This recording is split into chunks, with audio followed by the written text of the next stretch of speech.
हरियाणा के ऊर्जा, परिवहन एवं श्रम मंत्री अनिल विज ने कहा कि आने वाला बजट लोगों की उम्मीदों पर खरा उतरेगा, क्योंकि बहुत ही मजबूत बजट पेश किया जाएगा। श्री विज ने राज्य की कानून व्यवस्था को लेकर कहा कि सरकार अपनी जिम्मेदारी का पूरी तरह निर्वहन कर रही है।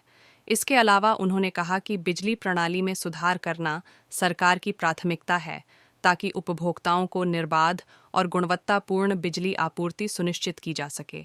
कांग्रेस द्वारा राज्य में कर्ज बढ़ने को लेकर दिए गए बयान पर पूछे गए सवाल के जवाब में श्री विज ने कटाक्ष करते हुए कहा कि क्या कांग्रेस ने राजनीति छोड़कर ज्योतिष की दुकान खोल ली है। उन्होंने कहा कि अभी बजट तैयार किया जा रहा है और सभी हितधारकों से सुझाव लिए जा रहे हैं। इस संबंध में मुख्यमंत्री स्वयं सभी विभागों के साथ बैठकें कर रहे हैं और बहुत ही मजबूत बजट पेश किया जाएगा। कानून व्यवस्था के संबंध में पूछे गए एक अन्य सवाल के जवाब में उन्होंने कहा कि कानून व्यवस्था को दुरुस्त रखने के लिए लगभग 5,000 असामाजिक तत्वों को जेल भेजा गया है। इससे स्पष्ट है कि सरकार अपनी जिम्मेदारी का पूरी तरह निर्वहन कर रही है। जी साहब, आज दिल्ली दौरे पर हो, मुलाकात हुई है आपकी मनोहर लाल जी से, क्या बातचीत हुई है? मनोहर लाल जी से, क्योंकि बिजली डिपार्टमेंट मेरे पास भी है और मनोहर लाल जी के पास भी है, उससे संबंधित बातचीत हुई है। कई योजनाओं की बातचीत हुई है कि केंद्र के साथ साथ प्रदेश में भी हम उसको लोगों तक फायदा पहुंचा सकें। सर, किस तरीके से फायदा पहुंचेगा? अगर जनता की बात करें, अपने जो है नहीं, बिजली के सिस्टम को सुधारना हमारी प्राथमिकता है और वो सुधारने के लिए हम योजनाएं बना रहे हैं और एक कर भी रहे हैं साथ साथ, ताकि सुदृढ़ हो सिस्टम और लोगों तक निर्विघ्न जो सप्लाई है वो पहुंचाई जा सके। सर, सप्लाई की बात करिए, अभी गांव में किस तरीके की, क्योंकि सर्दी का सीजन चल रहा है, ऐसे में गांव गांव तक किस तरीके से बिजली जो है वो पहुंच रही है? नहीं, सब जगह ठीक पहुंच रही है और पहले ही हमने सारा स्ट्रेंथन कर दिया था। गर्मियों के सीजन में भी सब जगह ठीक रही है, तो सारा सिस्टम दुरुस्त किया हुआ। अभी कितनी डिमांड है सर बिजली की और क्या पूर्ति हो पा रही है सही तरीके? नहीं, वो उसमें डिमांड और सप्लाई में कोई दिक्कत नहीं है। सर, क्या कोई और बिजली महकमे की कोई और चुनौती या फिर और कोई योजना जो जिससे कि जनता को लाभ मिल सके? देखिए, हम सब जगह पर जो ट्रांसफार्मर्स हैं वो अपग्रेड कर रहे हैं। हम जो कंडक्टर है, ताकि वो कैरी कर सके लाइट को और उसी मजबूती का, जिस मजबूती की जितना करंट उसमें फ्लो करना है उसकी आवश्यकता है, वो हम बदल रहे हैं। शहरों में हम बदल रहे हैं, गुड़गांव में, फरीदाबाद में बड़े स्केल पर वो हम कंडक्टर लगा रहे हैं। सर, नया कोल ब्लॉक मिला है, किस तरीके से आप देखते हैं, कितनी बड़ी उपलब्धि? वो देखिए, जब भी कोई नया थर्मल प्लांट लगाया जाता है तो उसके लिए कोल ब्लॉक मैंडेटरी होता है। तो वो हम, क्योंकि हिसार में और पानीपत में हम 800 मेगावाट के लगाना चाहते हैं। अभी हमने यमुनानगर में भी प्रधानमंत्री जी ने उसका शिलान्यास किया था, थर्मल पावर प्लांट का 800 मेगावाट का। तो जो नए लगाना चाहते हैं उसके लिए कोयला आवश्यक होता है और कोल इंडिया उसके लिए सैंक्शन देती है। तो वो हमें हिसार के लिए खेदड़ जो प्लांट है वहाँ जो हम योजना बना रहे हैं तो उसके लिए मिली है। तो इससे उसका काम आगे बढ़ेगा और जल्दी वहाँ पर इसकी इंस्टॉलेशन होगी।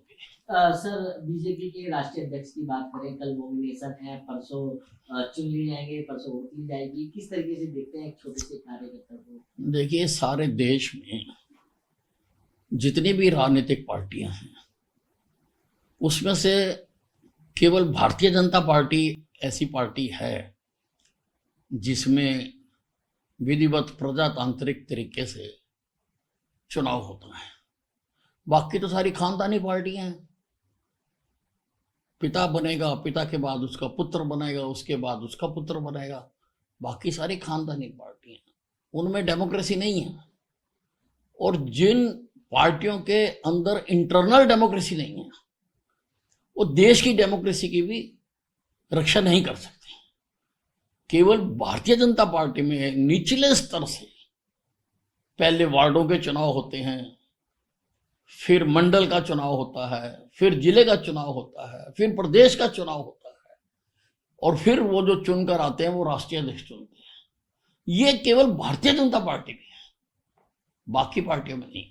सर अभी तक पहले सवाल खड़े होते थे कि कांग्रेस का संगठन नहीं बन पाया है, लेकिन अब हरियाणा बीजेपी का सवाल खड़े होते हैं कि अभी तक संगठन नहीं बन पाया है। किस तरीके से देखते हैं कि कब तक ये संगठन जो है? नहीं, देखिए ऐसा, ये सारी प्रक्रिया सब जगह पे पूरी होती है, और जो सारी होने के बाद ही राष्ट्रीय चुनाव होता है सारी प्रदेशों में। सर नगर निकाय के चुनाव भी हैं, किस तरीके से देख रहे हैं बीजेपी? देखिए, अब तो कोई चुनाव आए, भारतीय जनता पार्टी जीतेगी। आप देखिए, हरियाणा से ये सिलसिला शुरू हुआ था, हरियाणा जीते, फिर दिल्ली जीते, बिहार जीते, अब बीएमसी जीते, फिर बंगाल जीतेंगे।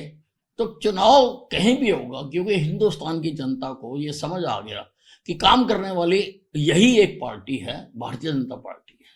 और नरेंद्र मोदी जी ने जो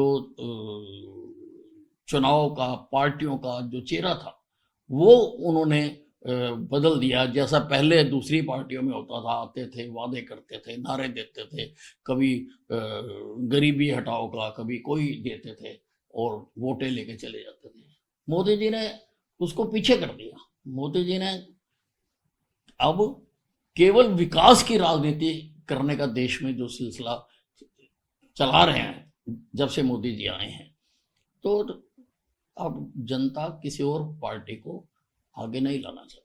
सर कानून व्यवस्था की बात करें हरियाणा में किस तरीके की है, क्योंकि लगातार जो क्राइम है वो लगातार बढ़ता जा रहा है। नहीं, देखिए, हरियाणा में सरकार पूरी तरह से इसके बारे में काम कर रही है, और कितने ही जो एंटी सोशल एलिमेंट थे, लगभग 5000 के करीब, उनको जेलों के अंदर डाला गया।